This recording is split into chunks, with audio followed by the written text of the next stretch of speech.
Good afternoon, Beacon. Thanks for joining us. It is 4 o'clock. Starting time for our community Zoom session about reopening. And I'll give just like another minute or two before we jump into it. But thanks for sharing some of your time with us. And we hope to cover a lot of ground today. I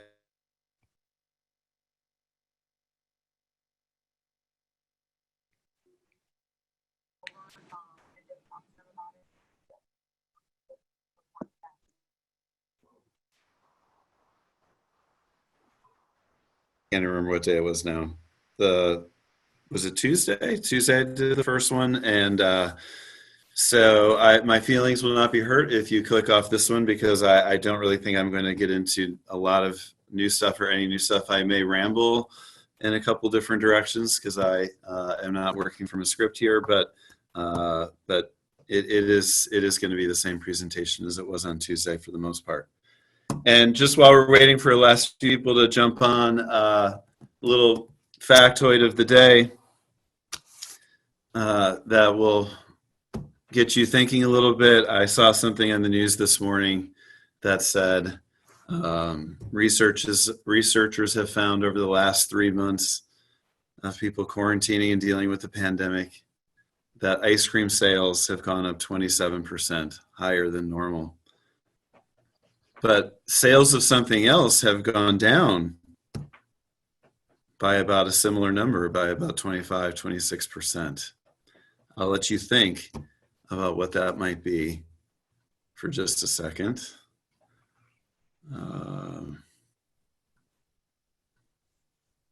So people are putting their thoughts in the chat. It's actually probably a good reason why we're on Zoom today. It is deodorant sales have gone way down the last 3 months. So I just thought I'd share that and kick us off on a high note here. So the goal today is we're just going to get some, take some quotes from the New York State guidance for reopening. We're going to talk about the implications for Beacon. You are going to know our latest thinking about our reopening plans. You're going to hopefully know the timeline, because I do think the timeline for all this stuff is pretty important. And just one word about the chat. It's funny, I was talking with a superintendent friend of mine today, and he was shocked that I leave the chat open. And so we did get some good questions from the chat the last time. The only thing I would ask, it helps me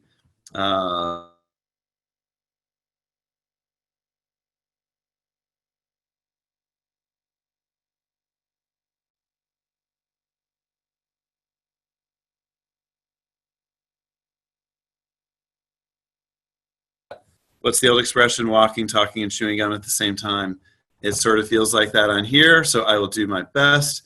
But if you have questions as we go, I should say we are recording this as well. But we do take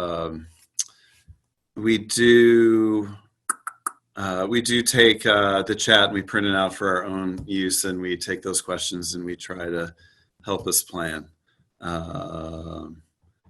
So I'm getting a couple chats about low volume. I'm not sure that's a problem on my end, but I haven't had that problem so far. So I'll just keep plugging forward. Okay. All right. So if we can get the slides up. Yes, I'm not ashamed to admit that I need a little help with all that. Again, trying to do too many things at one time is hard for me. So I got some advice. I got some advice a couple of weeks ago from my, not that I play favorites in the district, but from my favorite 8-year-old. And that's my son. And he pulled me aside because I think he's probably getting tired of me talking about this at home. And he said, "Dad, here's my advice."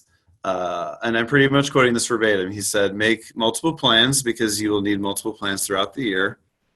check. That's good advice. And then he said, and 2 weeks before the school year starts, change your email address and don't tell anyone. And so I kind of think he's got this job figured out. So although I will do my best to do number one on there, make multiple plans and try to plan for every contingency, I will keep the email address the same. So, all right, here we go. And I know we have a lot of people on the call, so just if you're new to all this, we do kind of mute everybody. Just because everyone's noise coming through makes it impossible to hear. Although Anna may need to catch up on the muting. All right, thank you. Okay, and also the other main goal is that we finished within an hour, and we are recording. So if you need to leave early, you can catch up, and you can watch it again. And I told someone that the thought of a recording of me just sort of talking and trying to answer questions on a chat for an hour and that being up for people to watch is sort of scary. We're going to give it a try. All right, so here we go. So I think it's important, and we'll go through these quickly because I know, we're here to really talk about reopening. But a couple of years ago, we really worked on creating what I like to think of as a foundation for our future work. So it's no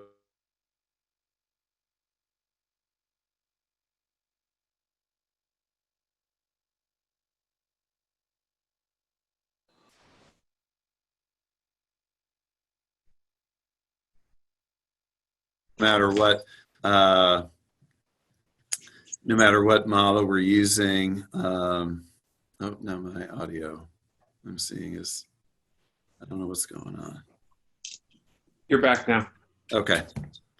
No matter what model we're using next year, we're going to aim to do all the right things educationally as much as humanly possible, and to do that preparing all of our students.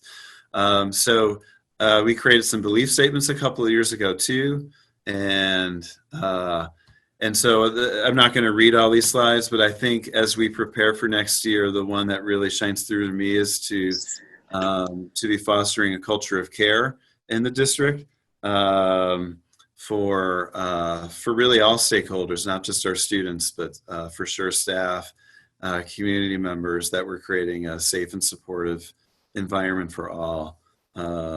Again, no matter what model we do.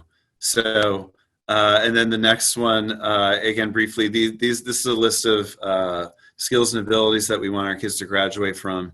And I've been reflecting on these and thinking how many of these had to get put into use last spring when we closed, how many are still being put into use, and how we really need to emphasize whatever educational goals we're working towards, that these skills and abilities are being addressed. So I really think about creative and critical thinking and digital literacy and problem solving. I know that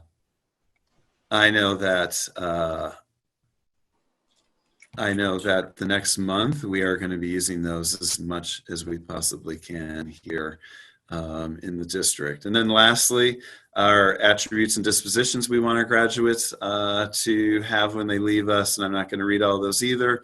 But I've been thinking about, either these hybrid plans or remote plans, and even with that happening, we still want to really foster curiosity.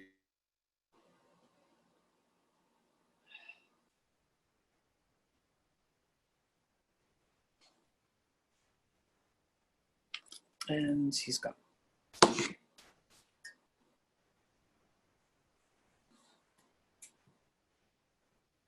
Up to the process and timeline. So what we actually started doing the survey part last spring. We did a survey of students, teachers, and we did a survey of students, teachers, and parents about distance learning, just trying to improve that. We also did a survey at the end of the year just about getting people to reflect on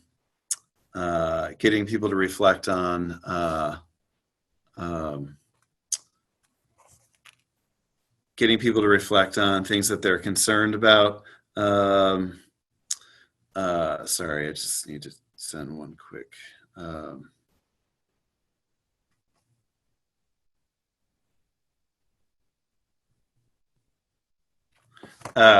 Getting people to reflect on what they're concerned about right now. And we just put out a survey today that hopefully you received. It's up on the website if you didn't get the email. And I'll keep putting it on the website, or we'll put it up on the website for the next 5 days. And it basically, again, is asking what are folks mostly concerned about with this, what social emotional supports can we offer students, even if they're remote, if they're in hybrid, or whatever it is that we do. And also asking, and I'll get into this in a little more detail later, to get people thinking about if they're going to want to be, or if they're thinking about right now, no decisions, but if they're wanting that to just go full remote at the beginning of the year because of medical reasons. So we're doing these Zoom calls, getting input, and just kind of going through stuff and trying to be informative. The survey, we've also been working with a lot of different staff members and staff member groups, especially on the health and safety part.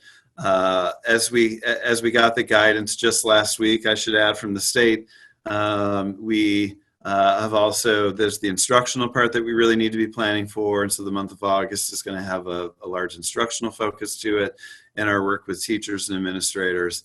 But then next week, we actually will have one more Zoom call Monday night at 7. And it's not a potential meeting anymore. We are having a board meeting on Wednesday, the 29th, just to go over kind of the final for now version of the plan. And I say final for now because a plan that's due on July 31st to share with the state and our community, when then we have another really 5 weeks or so to get ready for the school year. There will be some things that are strengthened in the plan. More detail will be given throughout the month of August. We'll keep communicating that whole time. And lastly, July 31st, the plan gets shared with the community. It will probably be like, I'm guessing, a 20 to 30 page document. And like I said, it will be strengthened during the month of August, especially on the instructional side. And there will be some details that we add on the other part as well. And then the key part of this timeline is August 1st through 7th. Governor Cuomo makes the reopening decision. At least that's what he said several weeks ago about this whole process. And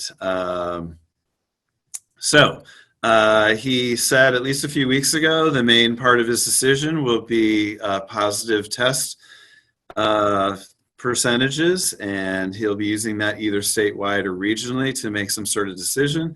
He used the number 5% positive test rates as a way to that's when the concern starts to focus either a region or the state. And then he did say 9% positive test rates would sort of would prompt a school closing, whether regional or statewide. So just because of the New York rates, I think are still right around 1%. I haven't looked in the last day. I'm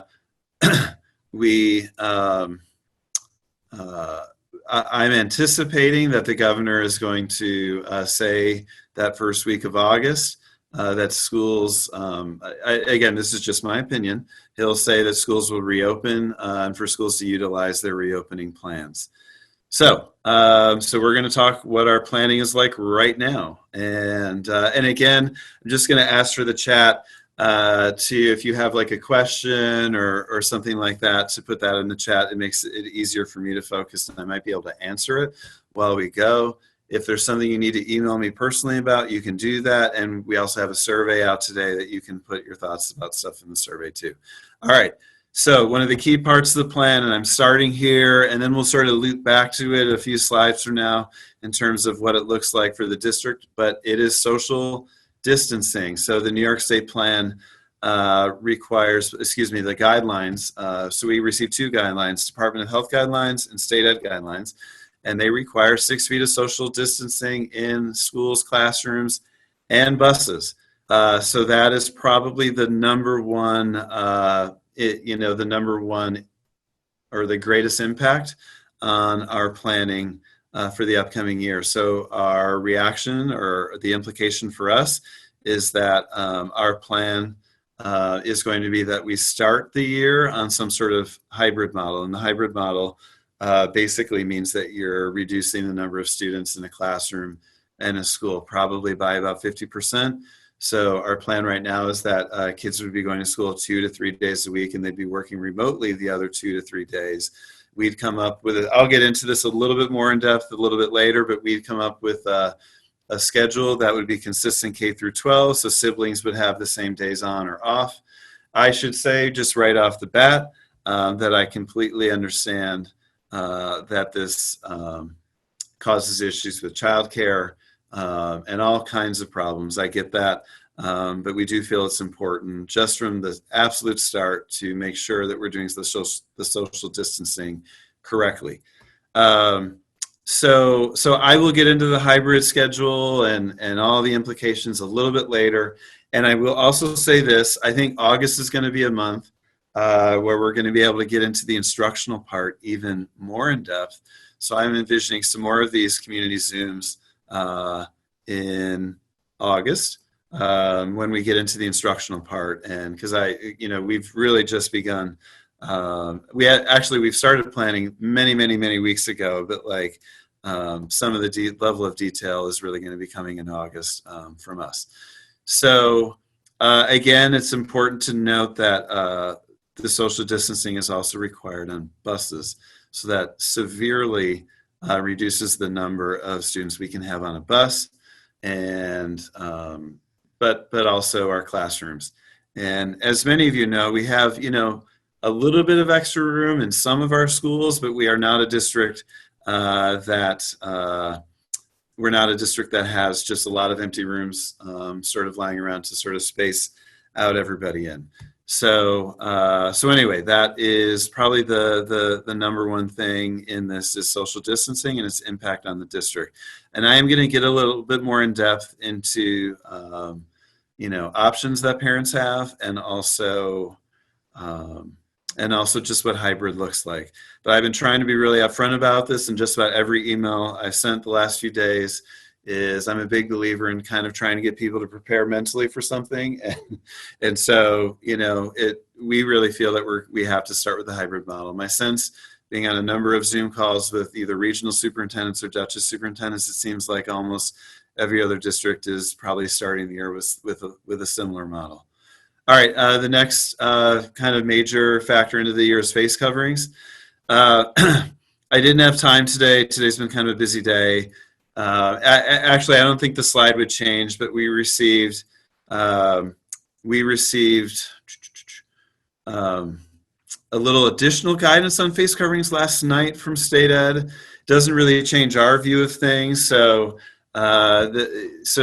face coverings are required, except for a few caveats when students are eating and when students are socially distanced for an instructional activity. But whenever students are moving about, whenever students are near each other, whenever they're in the hallway, whenever they're in the bathroom, et cetera, the expectation is that they will have face coverings on.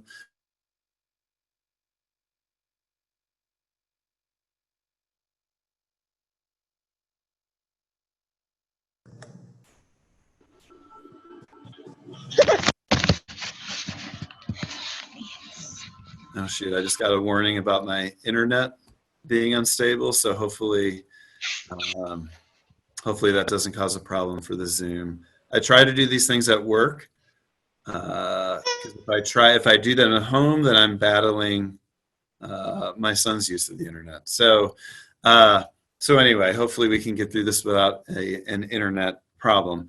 So that's, I think last night, the clarity that they provided, I think there's a few superintendents, I think more upstate than here, that were stating, as long as we're socially distanced, we don't have to wear masks at all. And so State Ed came back last night and reiterated that the expectation is that people are wearing face masks, that they're recommended to wear them. However, obviously when eating, when people are appropriately socially distanced, they're not required. And they also are asking districts or schools to have face mask breaks for kids outside. So we're going to keep working through that and, prepare for that on our level. So, but right, and the guidance says this as well. But the guidance, I don't have it in front of me, but they offered sort of a clarification of face coverings last night. And I'm not really sure if it clarified everything, but they're still strongly encouraging face mask wearing as much as possible. When kids are socially distanced in a class working independently, our goal right now is to bring the class sizes down so much that social distancing is very easy for us, that kids won't have to wear them, but they will be having to put them on and off for a large part of the day and wearing them for, I would think, a pretty good part of the day too. I should say I don't expect as either an educator or a parent a child to be sitting in a seat, without getting up or ever moving around all day. And so we need to be prepared for wearing them. All right, next thing that's pretty big, and we're still kind of working on this part of our plan, is health screenings. So one of the things the state ed guidance has is they're really trying to get districts to work with parents that a lot of the screenings take place. A lot of the screenings take place at home. Before kids arrive to school, we're prepared with the scan thermometers or the touchless thermometers. And we need to catch up on we are prepared to also do temperature screens and symptom screens at school. We have a checklist. We have thermometers, multiple thermometers at each building. But the state ed guidance is also really encouraging districts to work with parents that a lot of this can happen at home with parents doing it. So we're working on using an app that was developed in another region of New York that parents can use just as a checklist, for working with their kids every morning, doing the symptom check. So, and the temperature screen at home as well. So obviously, if anyone has a fever of over 100, you absolutely positively need to stay home. We will have protocols in place to deal with anyone who exhibits symptoms or a temperature in school. But we're going to do our best to work with families, and we'll be doing the same with staff, that they pre-screen at home as much as possible before coming. We will be prepared to screen folks at school too. We will be really, and this is not the way we usually work, but really working on limiting the number of outside people that come in the building in any given day. So it's complex. Anne-Marie Corderoni, the deputy superintendent, is working on this with both the Department of Health and our school nurses, and we are trying to work as a region on some of these things too. So, but it's really important, and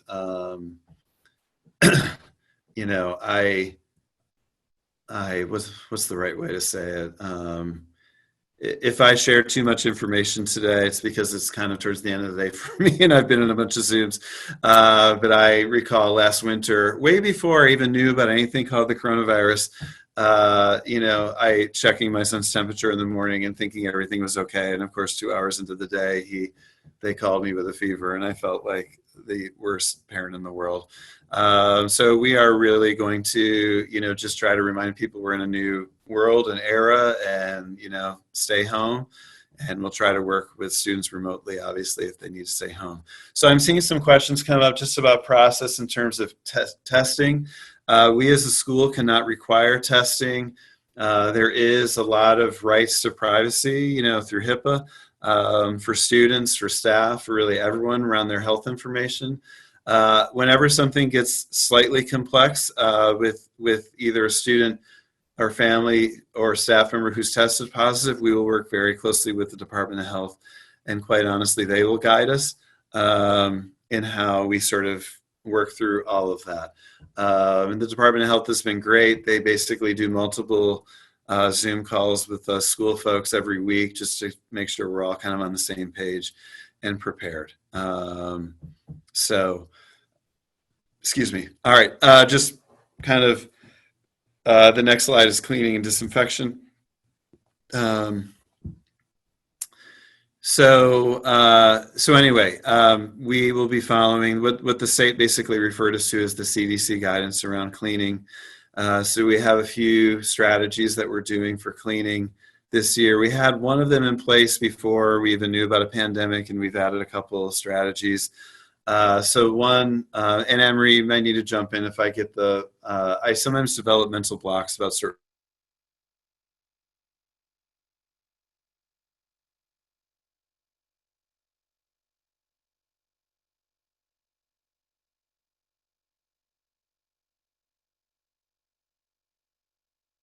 And that is an ultraviolet light that we're going to be using in every classroom every evening, which kills viruses and bacteria and et cetera. Anne-Marie, what is the other one called? Because my mental block is not unblocked.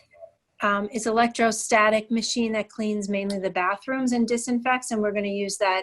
We have been using that here already in the evening, but we'll also use that during the day in the bathrooms.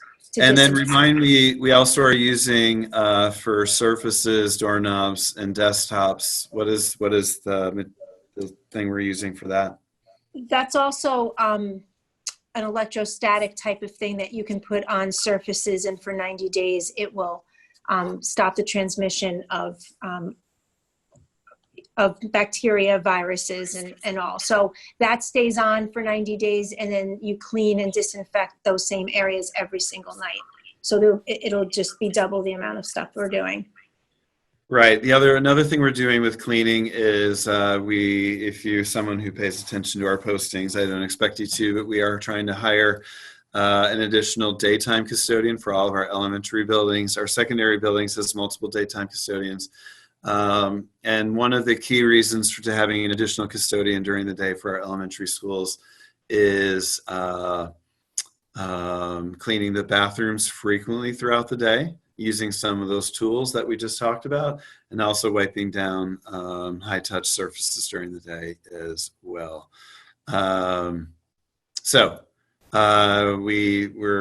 putting a plan in place for that as well. Next slide. I think I'm seeing a lot of questions about this one, so hopefully this will answer some folks.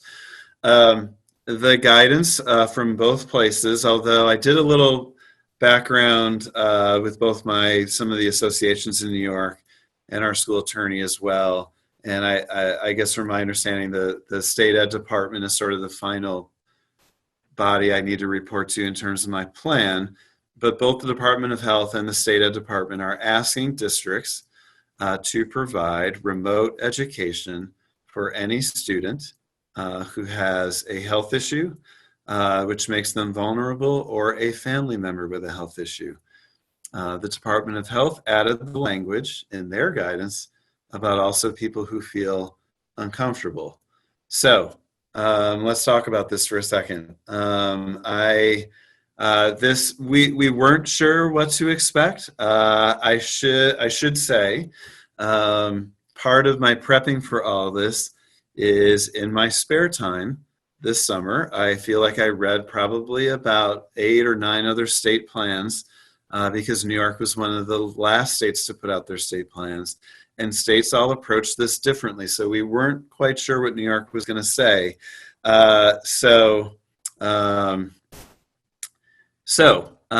We are preparing to do this. And so I did send out a survey today. Again, you can access it on the website. You can also access it in your email. And it asks I think 4 or 5 questions. It shouldn't take long to answer, but it basically asks if you're thinking about, this medical exemption or providing a reason for not sending your child due to the virus, and that you would just want remote learning right at the beginning of the year. This is not a commitment. We're not even asking for your name. We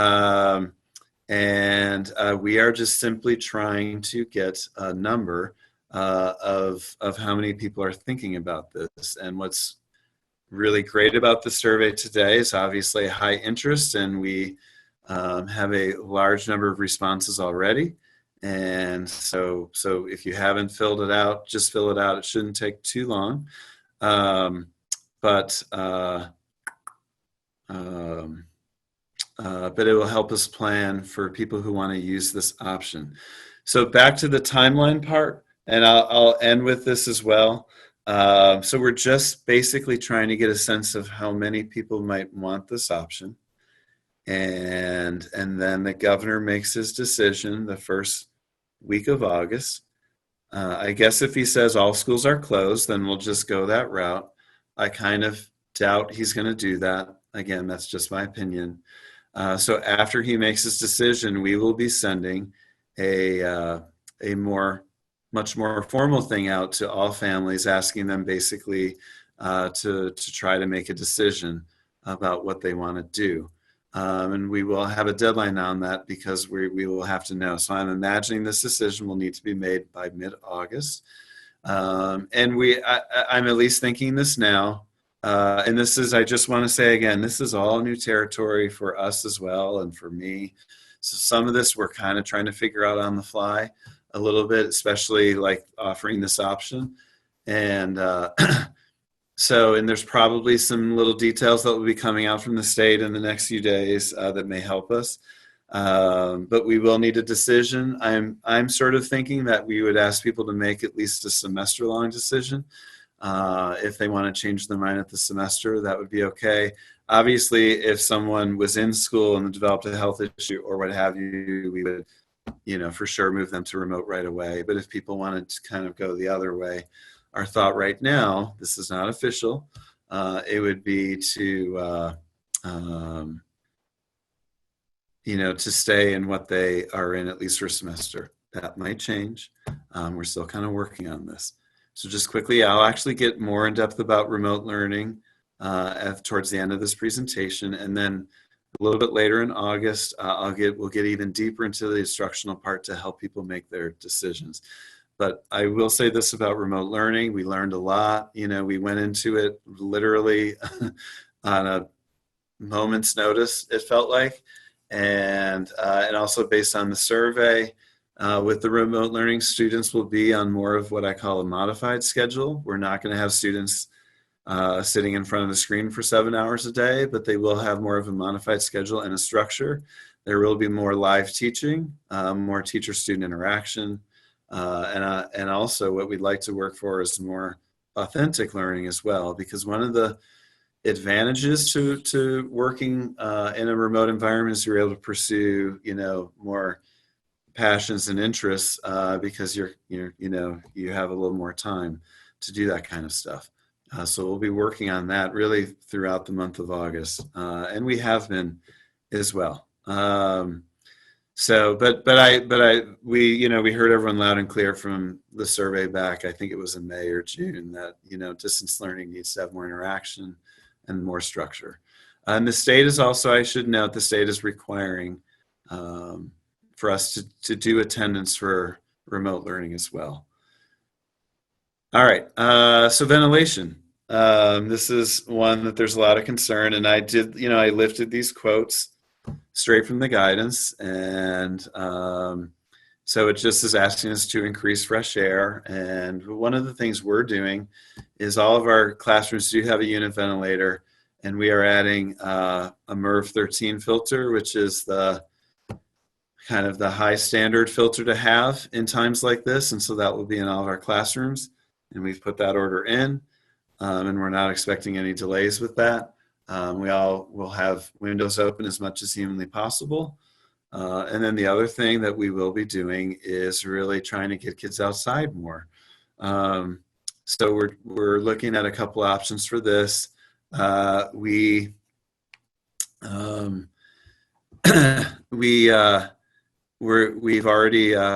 ordering or renting what I like to call wedding tents for each school.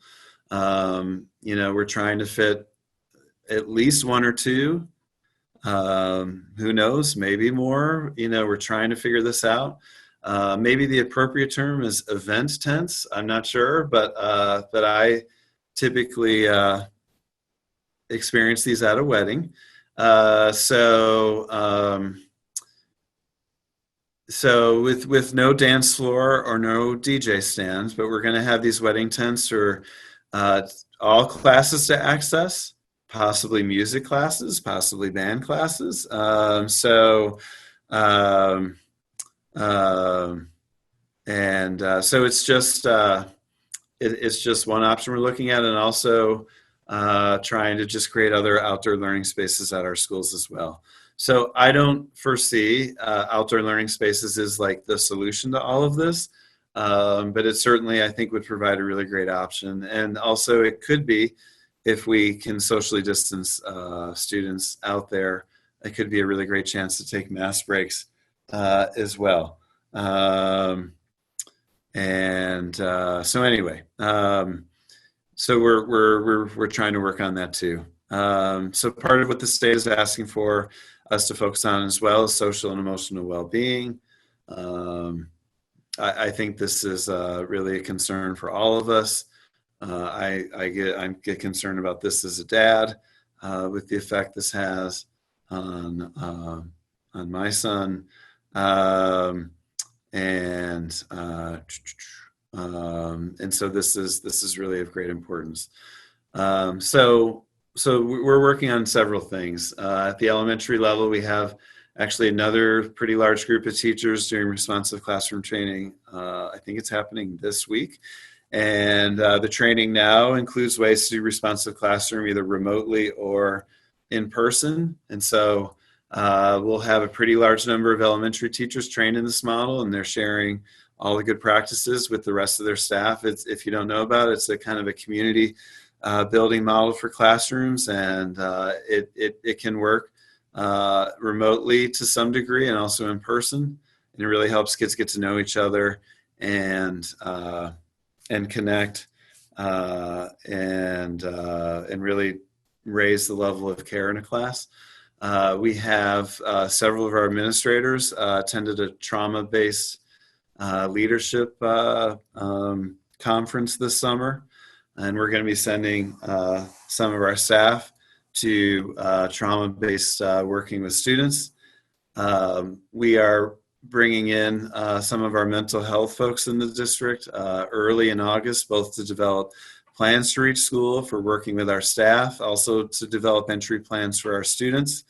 And this is, I think, in a sense, whatever we do or whatever an individual family does, whether it's remote or whether it's in person, really trying to connect on a social emotional level is hugely important. So this is a huge commitment for us. Like I said, we're trying to do a lot of trainings. I forgot to mention this back at the early thing, but we also are working on doing talking circles with our secondary students during the month of August. Some may be in person, some may be virtual.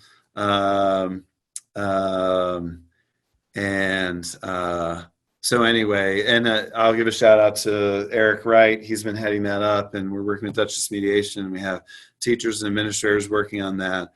And so anyway, this is a big one. I think it's obvious maybe to all of us that this has an impact on kids, and sometimes I forget about it when I'm out and about with my son and I see him react to a situation, and I forget, that he's been out in the world less than me. So this is big, and I honestly see, like, for either people doing the remote or people doing hybrid, I really feel like the first several days of school is really going to be acclimating and focusing on this, and then really focusing on it throughout the year. And it's really important for all of us.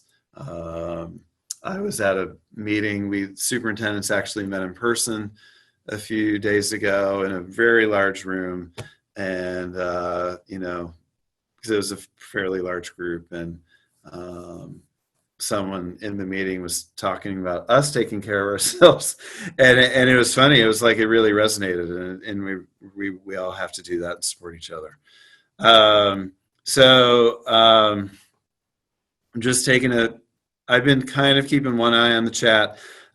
Something came up about school sports. I just want to briefly update you. They did push back any start of fall sports to late September. And honestly, I know as much as anybody else about whether it will just start in late September or whether it might be canceled or pushed back more. I just don't know right now. So I've seen a few questions about IEPs. So we'll do our best to meet IEP goals, whether in person or remote.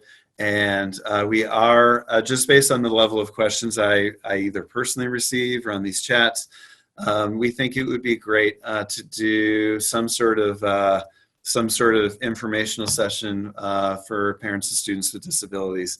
And I'm thinking probably the second or third week of August. So anyway, I usually don't talk about my own personal calendar, but I am allegedly taking a vacation right after the plan gets submitted on July 31st. So we might be taking a little break from community meetings for that week and then getting back working with the community again when I get back. Not that I need to be on all these meetings, but we will do that as well. All right. So let's just talk a little bit more in depth about this school schedule thing. So we're going to be, we are going to get very specific next week. We're still kind of working through some stuff with on the school side. And I will say this, so, back to the vulnerable populations thing, the state is requiring us to offer remote right from the start for people who do that option. If the number of those students doing that is fairly high, this hybrid schedule might look different. But for right now, we're kind of thinking of a hybrid schedule that would involve, most of our kids. And so if it's involving most of our kids, that would be students coming to school. What we would most likely do is split our students by alphabet, so siblings can have the same schedule, to have it on predictable days. It would be something like kids coming to school on like a Monday, Wednesday, and every other Friday, or Monday, Tuesday, and every other Wednesday. But then the other days they're remote. And those remote days, they will be doing some more independent work and also some interaction with either their homeroom teacher or specials teachers or support teacher. So I like to sort of call it, you may disagree with this. I won't officially call it this, but I said it's kind of at the end of the day, and I'm a little punchy by this point. I sort of call it in my head, it's the better than nothing schedule. And so anyway, and we're still kind of working on some of the details with it. So we do think siblings being on the same schedule is important, and parents at least knowing what days to plan for is important as well. I have heard from some daycare providers, and they're trying to work on, creating plans around our hybrid plan. But I will say this, our plan is to start hybrid. And then I'm really going to take a close look at the elementary level, and we're going to really look at the class sizes. And this also may depend on the number of kids who are virtual. And we then might be able to start bringing back kids more than 2 or 3 days a week, because those class sizes might actually be pretty small. I just don't know right now. So we'll try to put in our planning that we're monitoring elementary class sizes pretty much frequently. And when we can start bringing more kids back, if they can still be socially distanced all day, it'd be great to have the kids they're more than 2 or 3 days a week. I am not making any promises with that. The promise that I'll make is that we monitor the class sizes pretty much on a weekly basis. And whatever we try to do consistently across our elementary schools. I think it's important to focus on our youngest students with this, and because they have the lowest level of independence, and they, ideally need to be in school more. I will be honest, socially distancing in our middle school and high school with the number of kids in those buildings is difficult. And so I do foresee our secondary students potentially being on a hybrid schedule for, for a good part of the year. Although who knows, that might change as well. So another thing about scheduling.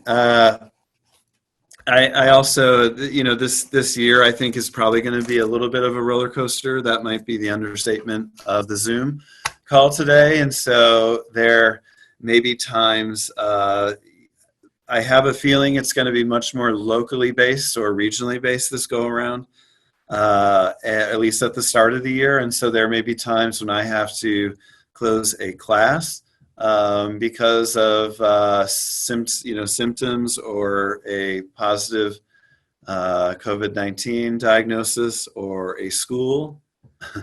And that's going to get that's also going to get complicated. So I should have mentioned at the elementary level, the hybrid model, kids would be in a cohort. And so kids would be with the same kids all day. So we could contact trace more easily and also just minimize kind of the number of people the kids interact with. At our secondary level, and I think this is pretty much true across the region, it is very, very difficult to keep kids in a cohort just based on the different classes that they take. So there's that.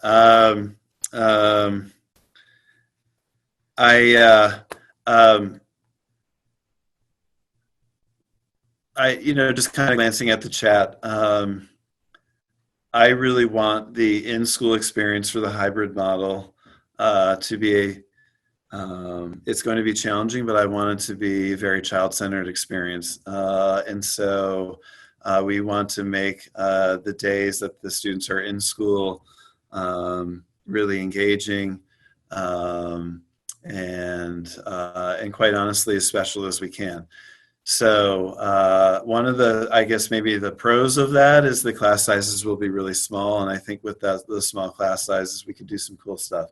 I'm just taking a look at my clock over there to try to finish this in the time frame that I gave. All right, I did talk about remote learning and I ended up kind of rambling on that longer than I was probably planning.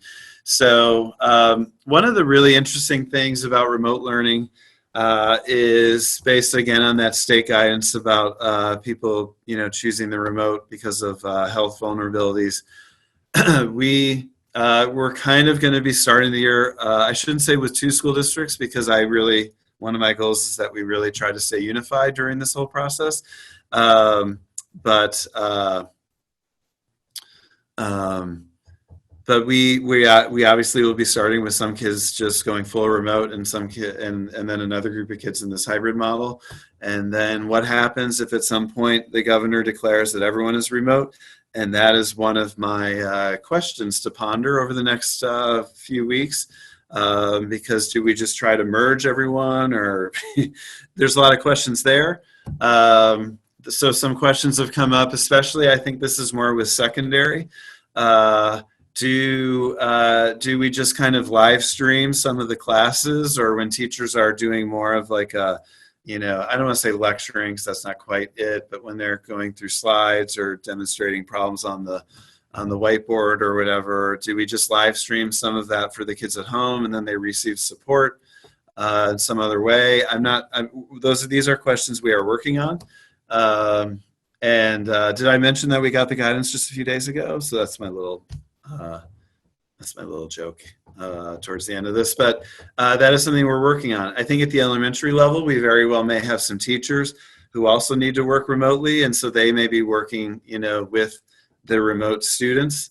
Again, my beliefs about remote learning is that, especially after our experience last spring, it needs to be a little bit more structured, not 7 or 8 periods a day, but like kids are on some sort of modified schedule. There's more interaction with the teacher.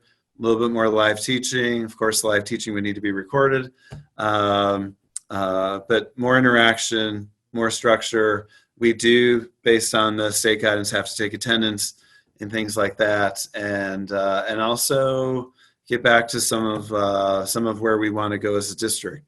And it could be more passion-based learning or project-based learning for kids too. So So we know we need to do remote learning differently than how we did a lot of it last spring.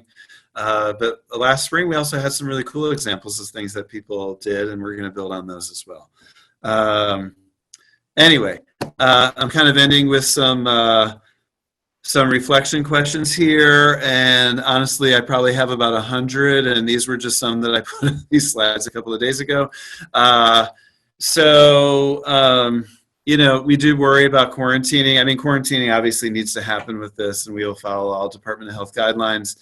And but we do worry about quarantining, and so kind of as I try to mentally prepare the community for the road ahead, whatever schedules we're coming up with, people need to be prepared for different closures during the year. Class, school, maybe district. So that's going to be challenging, and I kind of like to say as a joke that if I thought the possible wintry mix storm that was supposed to start at 7 or 8 o'clock in the morning was hard to figure out, this is going to be about 1,000 times harder. But that's just the new reality, so we're just going to roll with it and try to do our best. So I'm not going to go through all the questions, but we're trying to work on some of those questions, and there's a million more, and you have many in the chat here. And like I said, we save what's in the chat, and I go through it either tonight or tomorrow morning, and we try to help it feed our future work. But I'm just looking at the last chat thing about filming a class. I think what would be filmed would be what the teacher was doing. We wouldn't be filming kids and having that sort of broadcast out. So it wouldn't be ideal, but it could be a way for a student to kind of check in to hear what the teacher is talking about in a secondary class. So anyway, I'm going to go back to next steps here. Just so the survey's out. I said a few days ago that it was going to get out right away. We wanted to figure a couple things out, so it came out today. Fill it out. A lot of people are filling it out, which is great. So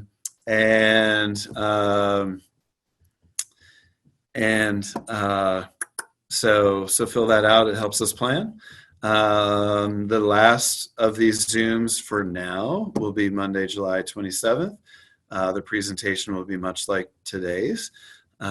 So we will work. I forgot to put in the slide, we're going to meet with the school board July 29th. That meeting will be on Zoom. And so you can just, the Zoom link is on the website, and you can watch that. And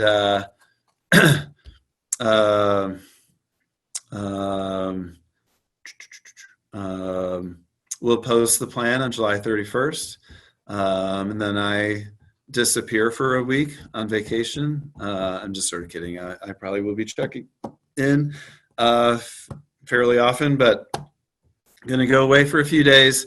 Not that that's the important thing here as we await Governor Cuomo's decision, which is somewhere that first week of August. And like I said, he could close schools across the state. My opinion is he's going to ask districts to implement their opening plan. And like I said, ours will be, just so we're clear, it will be a start with hybrid, and we will be clear about what that schedule looks like in the coming week or two, and also for students to be starting remotely who choose that option for the health benefits. So we're going to do more of these community conversations after this week. If the plan that we submit doesn't feel like it's as comprehensive as you were hoping, I think pretty much every superintendent agrees that trying to get this all done by July 31st is next to impossible. So we will be adding to the plan through the month of August, and we'll be letting you know whenever we add to it. I'm anticipating we do a few more community Zooms, probably the second week of August. And in that, we'll get a little bit more into the instructional part. So to help folks make that health decision for their kids. So anyway, it is going to be a challenge. I'm not going to lie. It's almost like we're creating two different educational systems on the fly. But we got used to doing things a little bit on the fly last fall, and we have had a lot of time to think about this go around. So I'm anticipating, and maybe we'll put this out next week, just so people know that the conversation or the sharing, information sharing, hasn't ended. But we will do a few more Zooms that will be a little bit more instructionally focused. And maybe we even do, like at the secondary level, we do some specific ones for like the high school and the middle school and all that stuff. So that's my subtle way of saying maybe I won't be the one yakking the entire time, and we'll get some other people talking too. But you know, again, you know, we're going to have a plan out to everyone July 31st. I put it in air quotes because there's going to be a lot of strengthening of the plan as we go. And there'll be more information sharing next week. We're starting hybrid. Elementary, we're going to pay attention to those numbers because we might be able to start bringing kids back fully. We have a lot of work to do creating these two systems within a united Beacon City School District system, and that's it. So so back to how we began. Keep buying that ice cream.